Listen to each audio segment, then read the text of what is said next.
Hello students, welcome back to our YouTube channel board helper. कैसे हैं आप लोग? तो चलिए आज हम लोग पढ़ेंगे क्लास 9th का जो साइंस चल रहा था, first chapter matter in our surrounding. तो आज उसी को आगे करते हैं। हम लोग पढ़ चुके हैं कि जो जो मैटर का जो स्टेट चेंज होता है, ठीक है, उसका जो इफेक्ट होता है, जो टेम्परेचर का इफेक्ट था, टेम्परेचर चेंज होने पे क्या इफेक्ट था, वो हम लोग पढ़ चुके थे। आज हम लोग पढ़ेंगे अगर प्रेशर चेंज होगा तो उसका क्या इफेक्ट होगा। जो ये प्रेशर है मेरा, अगर ये चेंज होगा, effect of change of pressure, तो मैटर के स्टेट में क्या चेंज होगा, ठीक है, क्या इफेक्ट पड़ेगा, तो हम लोग उसी को आज पढ़ेंगे। तो ये एनसीईआरटी बुक है, जैसा कि आप लोगों को पता होगा। हम लोग क्या करेंगे, एक एक लाइन करके डिस्कस करेंगे, क्योंकि क्लास 9th है इसलिए अच्छा से डील करना जरूरी है। तो चलिए हम लोग स्टार्ट करते हैं कि यहाँ पे क्या है कि जो effect of change of pressure है, प्रेशर का चेंज होने का क्या इफेक्ट होगा, तो देखते हैं। चलिए हम लोग देखिए क्या लिखा हुआ है। We have already learn that differences in various state of matter is due to the differences is the distances between the constituent particle. Clear? तो उसके बाद क्या है कि what will happen when we start putting pressure and compress gas. अगर gas को compress किया जाए और प्रेशर दे के तो क्या होगा, तो आप लोग सोचिएगा क्या होगा। चलिए हम लोग देखते हैं आगे क्या होगा। देखिए उसका जो एग्जांपल्स है मेरा यहाँ पे, ठीक है, जैसे पहला सिलेंडर है, ये मेरा क्या है, सेकंड सिलेंडर है। क्लियर? ये मेरा थर्ड सिलेंडर है। तो इस सिलेंडर में क्या है कि देखिए जो पिस्टन है मेरा, ये पिस्टन है, इस पिस्टन से हम क्या कर रहे हैं, कंप्रेस करेंगे, यानी प्रेशर देंगे। अब जो गैस का पार्टिकल्स है, जो कॉन्स्टिट्यूएंट पार्टिकल है गैस का, वो क्या है, यहाँ पे दूर दूर है, यहाँ पे क्या है, यहाँ पे क्या है, दूर दूर है। दूर दूर होने के कारण अभी गैस है, जैसे पिस्टन से जब प्रेशर देंगे, ऊपर से क्या करें, प्रेशर दे रहे हैं। सेकंड में देखिए आप, सेकंड में जब जाएंगे हम लोग, तो यहाँ पे क्या हो रहा है, जो पार्टिकल्स है जो आपस में क्या हो रहा है, क्लोज हो गए हैं। ठीक, उस क्या हो रहा है यहाँ पे, जैसे हम पिस्टन को हम लोग और कंप्रेस करने लगे, पिस्टन को ज़्यादा प्रेशर लेके हम प्रेशर देने लगे पिस्टन में, तो क्या होने लगा, देखिए गैस का जो पार्टिकल है वो आपस में क्या हो गया, बहुत नियर आ गए। तो इसका मतलब क्या हो गया कि हम जो है गैस को क्या कर सकते हैं, कंप्रेस कर सकते हैं। किसके थ्रू? प्रेशर के थ्रू। अगर प्रेशर बढ़ाएंगे तो क्या होगा, गैस को कंप्रेस किया जा सकता है किसी भी सिलेंडर या किसी भी कंटेनर में। तो यहाँ पे समझ गए हम लोग। चलिए हम लोग आगे बढ़ते हैं। आगे क्या है, ये लाइन को याद रखना है, स्टार पॉइंट, कि applying pressure and reducing temperature can liquefy gases. तो कहने का मतलब क्या हो गया, अगर हम प्रेशर को अप्लाई करते हैं और टेम्परेचर को रिड्यूस करते हैं, यानी टेम्परेचर को डिक्रीज करते हैं, तो उस केस में क्या होगा, जो गैस होगा वो लिक्विड में चेंज होने लगेगा। समझ गए ना? तो हम लोग क्योंकि ऊपर में देखें, हम लोग ऊपर में क्या देखें कि हम लोग क्या कर रहे हैं कि प्रेशर को इंक्रीज करें। जैसे प्रेशर को इंक्रीज करेंगे तो यहाँ टेम्परेचर क्या होगा, डिक्रीज होगा, और टेम्परेचर डिक्रीज होगा तो उस केस में जो मेरा गैसियस पार्टिकल था वो क्लोजर होने लगेगा। क्लोजर से क्या होने फॉर्म में होगा, लिक्विड फॉर्म में। किस फॉर्म में आने लगेगा, ये लिक्विड फॉर्म में। समझ गए ना? तो चलिए हम लोग आगे बढ़ते हैं। तो यहाँ पे क्या होने लगा, लिक्विड फॉर्म में आने लगा। अब क्या है कि you heard of solid carbon dioxide CO2। ठीक, अच्छा ये सॉलिड कार्बन डाइऑक्साइड है। सॉलिड कार्बन डाइऑक्साइड का मतलब क्या हो गया कि देखिए आगे, it stored under high pressure, यानी इसको जो स्टोर किया जाता है वो किस में, हाई प्रेशर में। अगर प्रेशर ज़्यादा देंगे, कार्बन डाइऑक्साइड एक्चुअली होता क्या, गैस है। गैस को अगर हाईली कंप्रेस कर देंगे, हाईली प्रेशर देंगे, तो क्या होगा, सॉलिड का फॉर्म में आने लगेगा। ये हम लोग ऊपर में यहाँ पे देख चुके हैं। चलिए अब क्या है कि सॉलिड CO2, सॉलिड जो होगा CO2 होगा, gets converted directly to gaseous state on decreasing of pressure. अगर उससे क्या कर रहे हैं, अगर प्रेशर हटा रहे हैं, प्रेशर हटाने से क्या होगा कि जो पार्टिकल्स का जो पार्टिकल्स है इसका आपका CO2 का, ठीक है, वो क्या होने लगा, दूर दूर होने लगेगा। दूर दूर होने के बाद क्या हो जाएगा, वो गैसियस स्टेट में आने लगेगा। क्लियर?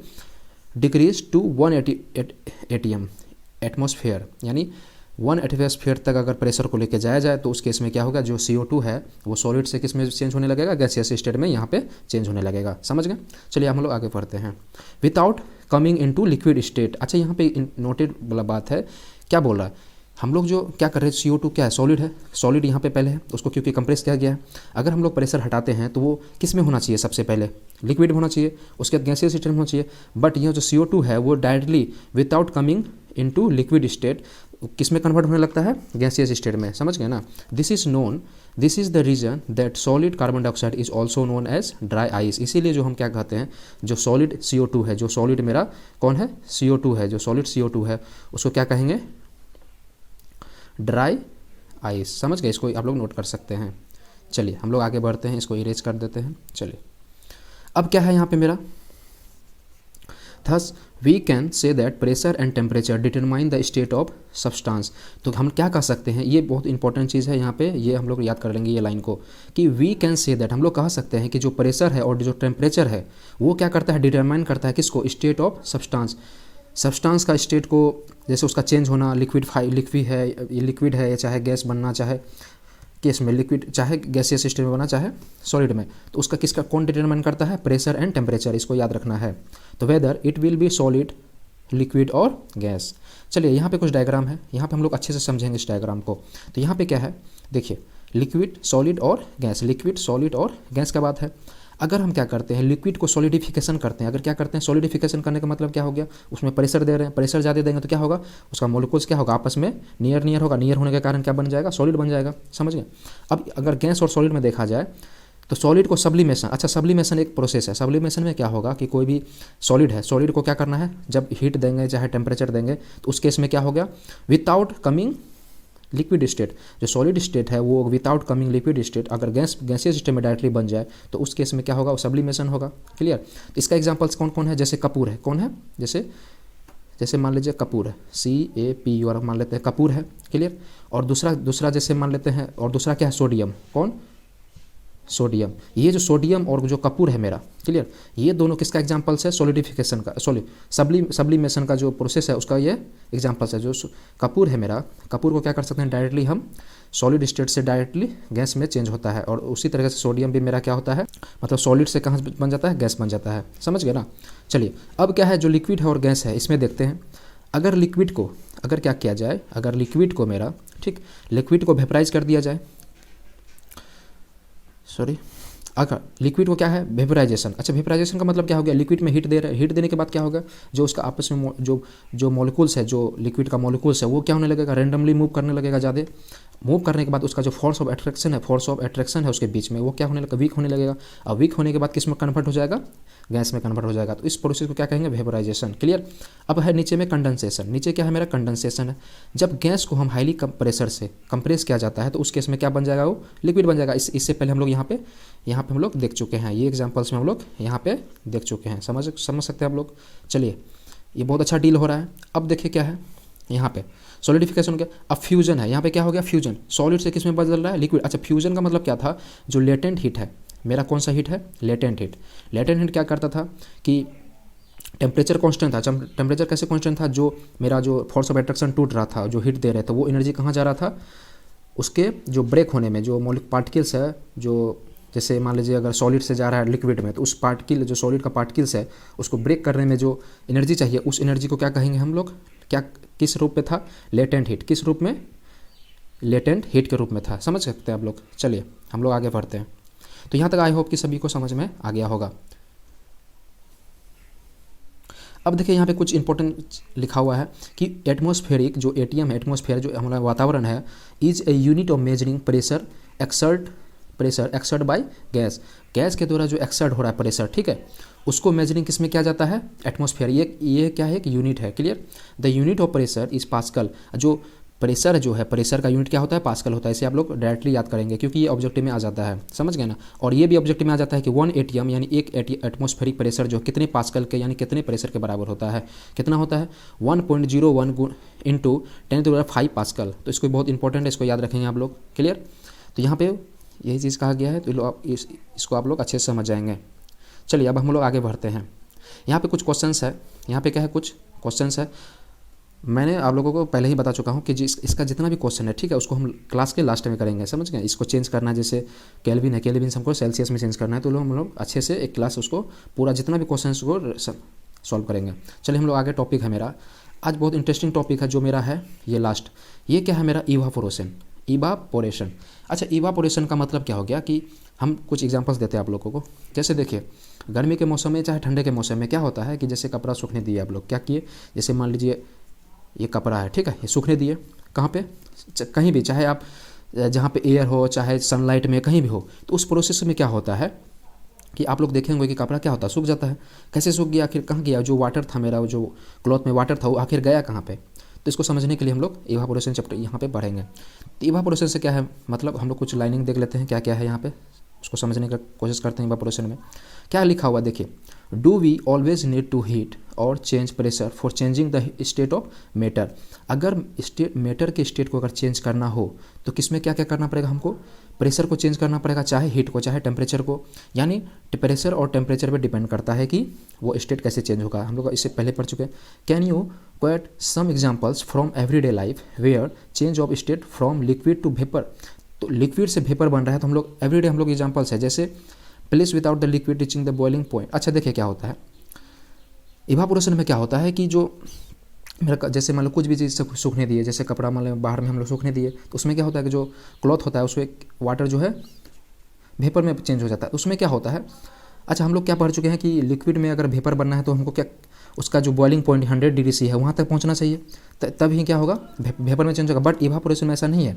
यहाँ पे क्या होता है, जो मेरा बॉइलिंग पॉइंट है यानी 100 डिग्री सी है उससे कम टेम्परेचर में ही क्या होता है वेपर में चेंज होने लगता है लिक्विड। इस केस में इसी को कहते हैं evaporation.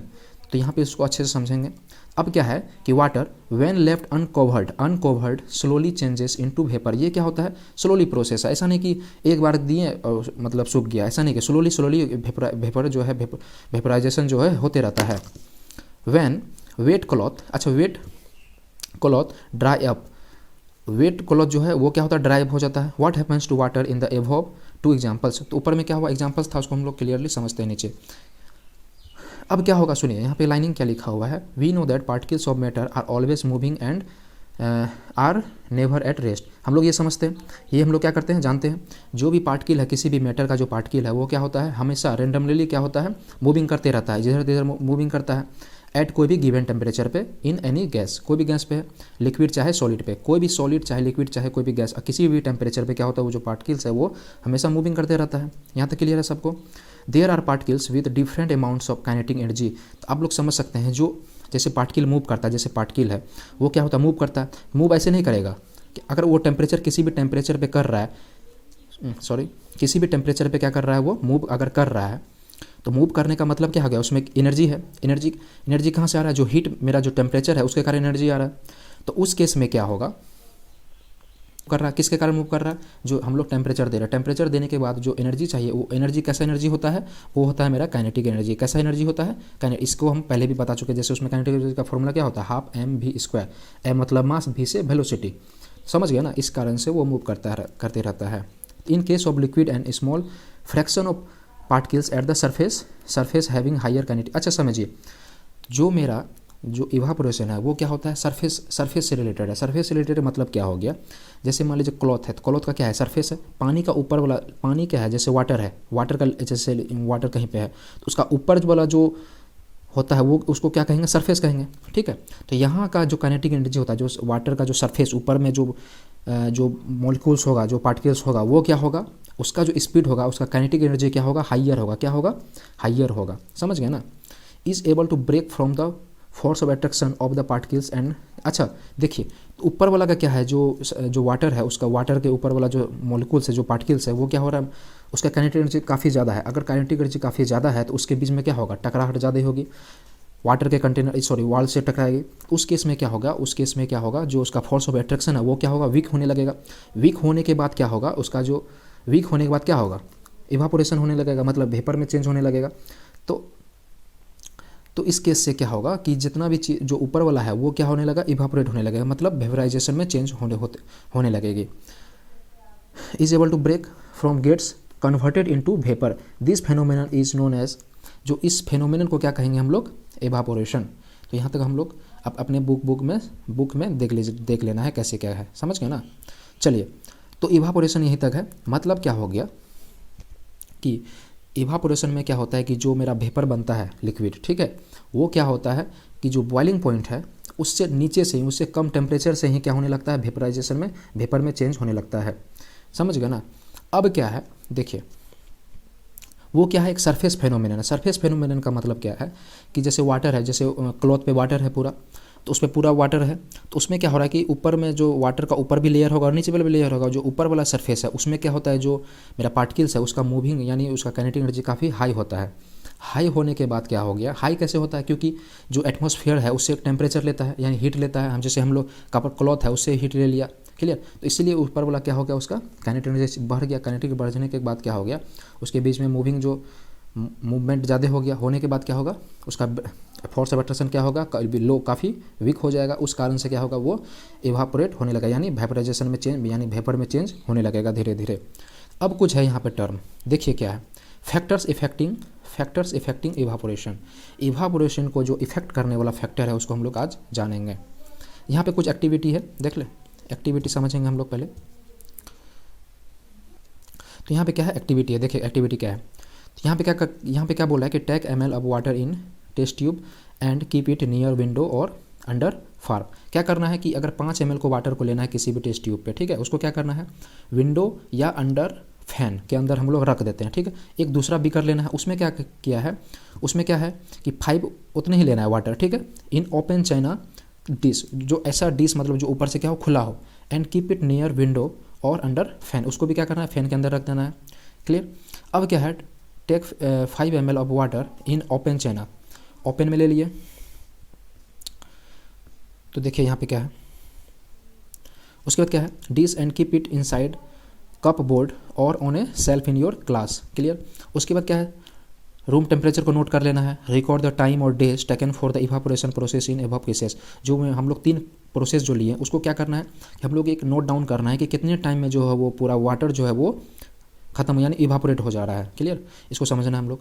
Repeat above 3 steps of activity on rainy day, हम लोग क्या करना है और उसको जो है रेनी डे में फिर रिपीट करते हैं, वहाँ पे रिकॉर्ड करना है कि कितना टाइम अगर लिया। तो यहाँ से क्या होगा, जो मेरा रेनी डे है, क्लियर, रेनी डे जो है, रेनी डे में क्या होता है कि जो उसका ह्यूमिडिटी मतलब उसमें जो एयर में क्या होगा कि जो जल का मात्रा यानी अमाउंट होगा, तो उसमें क्या होगा, तो खुद हीट नहीं है, उस वो क्या है, खुद कूल है। जो हम लोग मेरा जो वातावरण है यानी इन्वायरमेंट है वो क्या हो जाएगा, रेनी डे में पूरा ठंडा हो जाएगा। उस केस में क्या होगा, इवापोरेशन का जो रेट है वो क्या हो जाएगा, कम हो जाएगा। क्यों कम हो जाएगा, क्योंकि उससे जो चारों बगल जो हीट मिल रहा था, मेरा जो टेम्परेचर मिल रहा था वो क्या होगा, कम हो जाएगा। कम होने के बाद क्या होगा, तो उसका सरफेस है, वाटर का जो सरफेस होगा ऊपर वाला, उसमें काइनेटिक एनर्जी कम होगा जो पार्टिकल्स का कम होगा, तो उसमें इवापोरेशन की घटना भी जो घटना जो है इवापोरेशन जो, ठीक है, वो भी क्या हो जाएगा, कम हो जाएगा। इसलिए रेनी डे में जो है हम लोगों का जो इवापोरेशन रेट होता है वो क्या होता है, काफ़ी कम हो जाता है। किसके कंपेरिजन में, समर डे के कंपेरिजन में, क्लियर। तो यहाँ पे लास्ट पॉइंट क्या है, what do you infer about the effect of temperature, surface area and window velocity speed on evaporation. इसको भी हम लोग जानेंगे। देखिए हम डायरेक्टली बता दे रहे हैं यहाँ पे, जो मेरा सरफेस टेंशन है, सॉरी सरफेस एरिया जो है मेरा, किसी भी चीज़ का, किसी भी वाटर का अगर सरफेस एरिया ज़्यादा रहा, ठीक है, सरफेस एरिया मतलब क्या हो गया कि अगर ज़्यादा फैलाव है वाटर, तो उस केस में इवापोरेशन की रेट जो है काफ़ी अधिक होगा, समझ गए, क्योंकि वो एक जगह नहीं है, वो काफ़ी दूर दूर है, तो उसमें पार्टिकल्स खुद मतलब पूरे मूवमेंट उसमें अच्छा से होगा। उसके बाद क्या है, उसके बाद मेरा है टेम्परेचर। अगर टेम्परेचर ज़्यादा होगा वातावरण में, चाहे मेरे बॉडी में, चाहे जैसे कपड़ा जिस चीज़ में है, अगर ज़्यादा होगा तो उस केस में क्या होगा, उसका इवापोरेशन जो रेट है वो काफ़ी ज़्यादा होगा। क्योंकि अगर टेम्परेचर होगा, अगर टेम्परेचर ज़्यादा अगर हाई होगा तो उस केस में क्या होगा कि जो ऊपर वाला काइनेटिक एनर्जी है उसका, जो पार्टिकल्स का, वो काफ़ी अधिक होगा। अधिक होने के बाद क्या हो जाएगा, उसके बीच में मूवमेंट काफ़ी ज़्यादा होगा। उस केस में उसका जो फोर्स ऑफ अट्रैक्शन वो काफ़ी लो हो जाएगा। इसके कारण क्या हो जाएगा, वो वेपर में चेंज होने लगेगा। अगर विंड वेलोसिटी मतलब क्या हो गया, अगर एयर का यानी जो हवा है मेरा उसका अगर स्पीड ज़्यादा होगा, उस केस में भी इवापोरेशन की घटना काफ़ी ज़्यादा होगा। क्योंकि अगर इवापोरेशन हो रहा है, अगर किसी भी क्लॉथ से अगर उड़ के गया, मान लीजिए इवापोरेशन हो रहा है, तो उस केस में क्या, अगर विंड यानी हवा चल रही है, तो जो भी चीज़ गया वेपर बन के, वो हवा जो आई उसको लेके चल गया मान लेते हैं, फिर दूसरा टाइम में फिर लेके चल जाएगा।